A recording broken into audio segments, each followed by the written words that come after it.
İndi bura dürüst təvəccüh edeyim. Bu Gülhami İranlılara mərbutdur.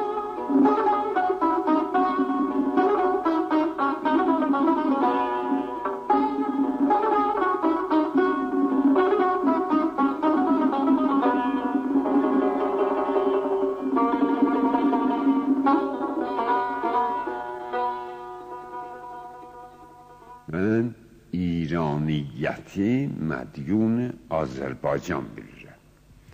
Bilirsiniz ki, İran bir mülk təvaif bir məmləkətidir. Mütəfdə Şah İsmail Pəhləvan ki, insafən tarixi İranda şahlar içində milli tərin və واقعا خدایی ترین شخصیت شاه اسماعیل'di. Hatta Şah Abbas'tan da beter. Çünkü o cadəni o kubid eləyib, Şah Abbas təqviyyət edib. Əsli kar oldu Şah İsmail. Şah İsmail əvvələn İrani təmaməti ərzisini əvvəl verib İrana. Yəni o mülk təvaifi götürüb, tamam İranı, binam İran məmləkət edib, verib xəlqinə. Bildiniz.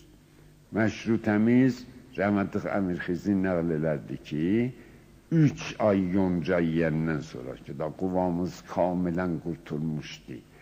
Bağırxan da düşmüşdü qabağa ki, da gedək baba canımızdan şey olmaz ki, təslim olaq.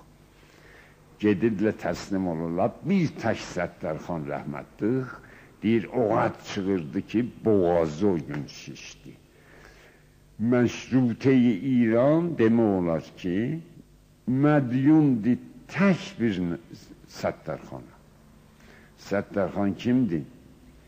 Azərbaycanın əzizlərin, rəşidlərin sərdarı. Bənabərin İranın hər zadı mədyundur Azərbaycan. Azərbaycan olmasaydı, əslən heç tamamət xaki İran olmazdı. Azərbaycan olmasaydı, dini İslam-ı vaqiyi olmazdı. Azərbaycan olmasaydı məşrutə olmazdı. Bizim həmişə iftixarımız budur ki, Azərbaycanlıyıq. Muntaq xob, əlbəttə biz aqil Azərbaycanlıyıq. Heç vaxt Azərbaycanı deyirik ki, deyək Azərbaycan tək ayrılsın, özü bir dövləti müstəqil olsun.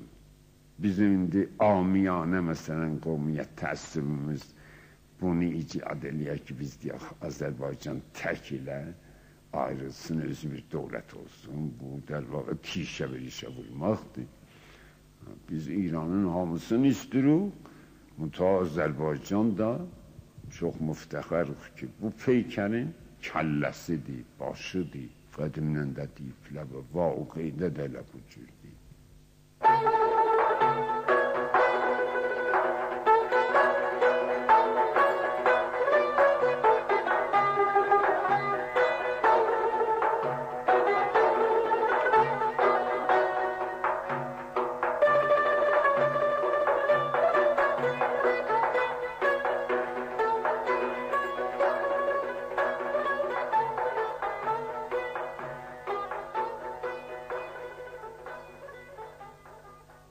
Heç vaxt qoymuyor daxili inqilab düşsün. Onu hifz ediyor. O böyük bir ixtilafdır. Xuda nə kərdə o düşsə dahişdə də hər zat yedib şimdi azca. Görürüz İran nə mənə idi ki, Yəmən, Ədən, Hirə İranın bir dana eyalət-i ustan mərzisi idi ki, məqədr vəliyyəti idi. Necə sabiq vəliyyəti bizim dövrlərdə vəliyyət Azərbaycana gələrdi, Qacariyə dövrəsində.